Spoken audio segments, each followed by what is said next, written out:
நம்ம வாழ்க்கையில் கண்ணாடி முன்னாடி ஒட்டி முகத்தை பார்க்குறதோட தொலைவில் இருந்து பார்த்தா நம்ம முகம் வந்து அழகாக தெரியும். அதே போல் தான் சில உறவுகளும், சில உறவுகளை வந்து தள்ளி நின்று பார்த்தா அந்த உறவும் நீடிக்கும், அது அழகாகவும் இருக்கும் நம்மளுக்கு. முன்னோர்கள் என்ன சொல்லிக்கிறாங்கன்னா, கிட்ட வந்தால் முட்டை பகன்னு எதுக்கு சொல்லிக்கிறாங்க? இதுக்காக தான். அதனால் சில உறவுகளை வந்து தனிச்சு இருந்தால், நம்ம வந்து தனியாகவே இருந்தால் நல்லது. அதுக்காக தான் சொல்லியிருக்கிறாங்க. அதனால் கூடுமானவரையிலும் நம்ம தனியாக இருக்க பழகிக்கணும். யாரும் யாருக்காகவும் இல்லை என்பது உண்மை. அதேபோல் வந்து அன்பாக இருக்க பார்த்து சில பேர் வந்து சொல்லுவாங்கன்னா, உனக்கு நான் எனக்கு நான்ன்றதை சொல்லுவாங்க. அது வந்து அப்படி கிடையாது. யாருக்கும் யாருமே இல்லை.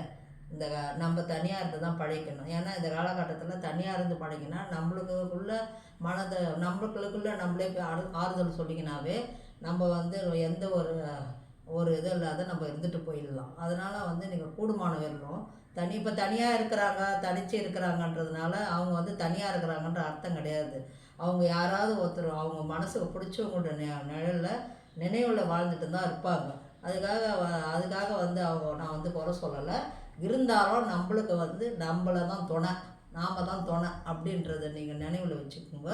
நம்ம நிழலை கொண்டு நம்ம வந்து பேசிட்டு போகலாம். தனியாக இருந்தாவே நம்ம வந்து யாரையும் எதிர்பார்த்து நம்ம இருக்கணுன்ற அவசியமே கிடையாது. ஒரு தைரியம் நம்மளுக்கு ஒரு தைரியமாக வந்துடும்.